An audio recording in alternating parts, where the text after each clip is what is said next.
Hearing nothing, I guess I'll start. I appreciate everybody coming here today. We're here today to announce charges. This stems from the incident that happened at César Chavez Elementary School the week before last, I believe. We have filed 2 charges in this matter. We have charged Aubrey Wilson with 1 count of child abuse in the 4th degree. We have charged Chelsea Berkeley with 1 count of felon in possession of a firearm. Child abuse in the 4th degree is a misdemeanor charge. It is a 1-year maximum penalty of $1,000.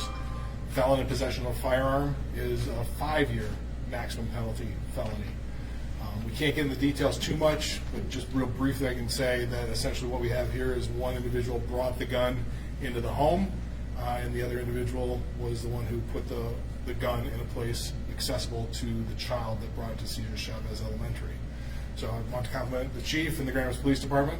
They've done an outstanding job in conducting this investigation. I think this demonstrates the seriousness of which we take these cases. When I say we, being, whether it be Grand Rapids Police and the prosecutor's office or be any law enforcement entity in Kent County, we are going to investigate and follow up in anything that we can do to make sure these guns are trying to be kept out of the hands of kids and kept out of the schools.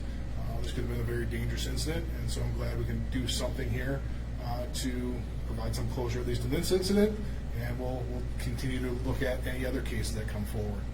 Obviously, both these individuals are presumed innocent until proven guilty in a court of law.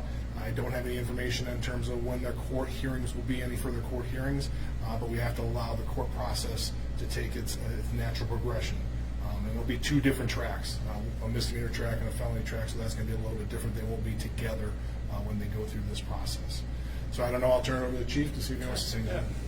Yeah, I do want to say I appreciate the hard work that Prosecutor Becker and his office have put into this, the seriousness that they take these things, and I look forward to delivering him the results of the investigation of the incident that happened May 10th, a week later from this incident, which happened May 3rd, for review for possible prosecution.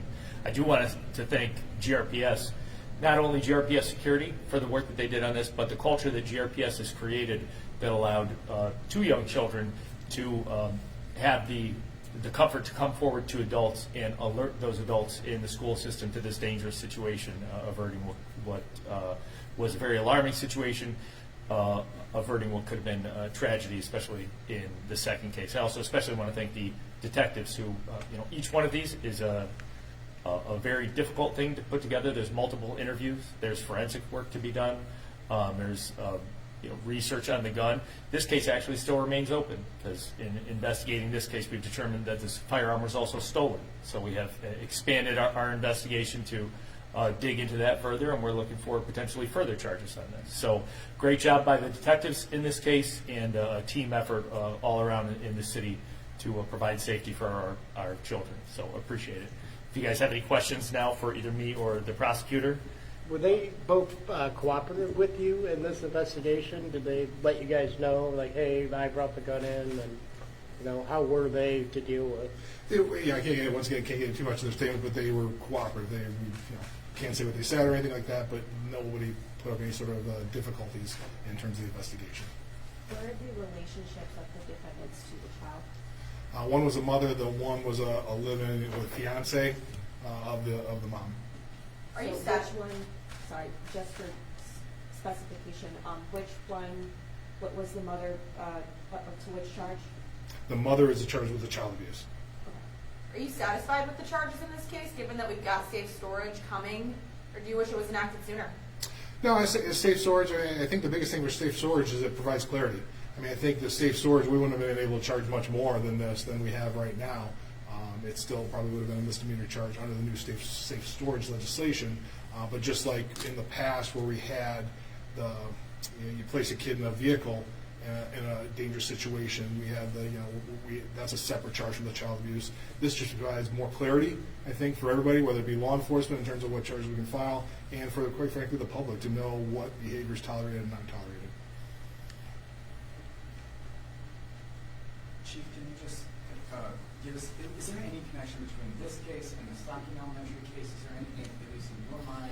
Really, the only connection is that it was a little alarming that literally we had a press conference with a lot of faces in this room today on the 3rd of May, and then a week later, even though it got all that press coverage and all this discussion about how alarming it was that a 7-year-old was in possession of a semi-automatic handgun in a GRPS school, that just a week later, the exact same thing happened, and that one subsequently was a loaded handgun, even a more dangerous situation. So, just aside from the fact that I have about 23 years of police experience, and I will say this is the first time and now the second time that I've ever encountered a child that small having a gun in school was new to me, and to see it twice in 1 week period was very alarming. I don't think there's any connection between those two, but just the coincidence and how alarming it was that everyone knew, the week before, in this case, May 3rd, how outrageous it was that a 7-year-old would have a gun, and then to see an 8-year-old walk into school with a loaded gun shortly thereafter was astounding to me. Do you think it's important that the parents be held responsible? I mean, as you just said, that kids are becoming younger and younger getting their hands on these stuff. Yeah, absolutely. I think it sends a message that parents will be held accountable. We're talking about victims here: the 7-year-old victim and an 8-year-old victim. Especially in the case of an 8-year-old, that was a semi-automatic handgun that was fully loaded with a round in the chamber. So if that gun was manipulated, even through the bag, it could have gone off and killed a child. And the result of that is the result of decisions an adult made. So holding those parents accountable, letting parents know that they have a responsibility. If you are going to possess a gun, in this case it wasn't even a legally possessed gun, but if you're going to possess a gun, you have to be a responsible gun owner. So I think it is very important to hold parents accountable. So are there? I think, just if I could add, it goes beyond parents. I mean, this is any adult that has access to a firearm that's going to put them in a situation where kids have access to it. So it's not, we can't just focus on parents. I think we need to focus on anybody who has a gun and they may have kids in their house, just visiting even. That's the message I think we want to send. It covers all adults. And just so I'm understanding correctly, are all the charges misdemeanor charges, or have there been a felony charge? No, the felon possession is a felony charge. It's So a one of 5-year. one of these people, one of these adults with a stolen gun was a felon, also in possession. There's a felon possession. That's what the charge is: a felon in possession of a firearm. Correct. And Prosecutor Becker, you mentioned that the felony charges, you mentioned that the gun was placed in a position where it was accessible to the child. Does that mean it was placed like in the backpack, or was? Nope. I can't get into the facts that much. It's just it just gives a place where a child had access to it, and I'll leave it at that. Can you say the ages of the two defendants and where they're from?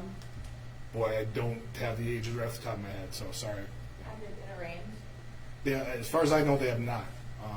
But I could be wrong. I don't. We don't get involved in arraignments, so. Are you considering juvenile charges for any of these? No. We can't, under Michigan law, a juvenile is presumed incompetent under 10 years of age. So both these kids are under 10 years of age, so there is no way we can even file charges if for some reason we wanted to. And we're not looking, like as the chief said, this is more adult decisions, and kids are going to do stupid things, and especially when they're this age. So there's no charges for them. You know. Chief, I guess to that point, did you speak to the children? Was there? Do you get a sense of their intent? Did they see something shiny and want to bring it to school? We didn't. In either case, did we think that there was any threat? That there was any? I mean, kids. I was at one point in time, I was a 7 and 8-year-old boy, and I'll tell you, if I had access to a firearm, I would have been interested in it. I would have been interested to hold it, to see it. And as a gun owner myself, and having young kids, one of the most important things to do is, as soon as they're of age that they could possibly hold a gun, I brought the gun out and I safely discussed the gun with them, and take away that mystique from it. But I think it was just kids being kids and interested. No, there was no criminal intent at all. Do you think that they were trying to show it off at school? What do you think the correlation was, instead of just taking it out and looking at it? Right, at and we may never know the mindset. Some of that may come out in the criminal proceedings, but we probably won't ever know the true mindset of the 7 or 8-year-old. But as I said, I am confident there was no criminal intent at all. Do you know if the child is still in their mother's custody? I do not know. Again, do you know where they are from? Are they a resident of Grand Rapids, or which city? Obviously, they reside in Grand Rapids. That's why we have. But in terms of where they're originally, I don't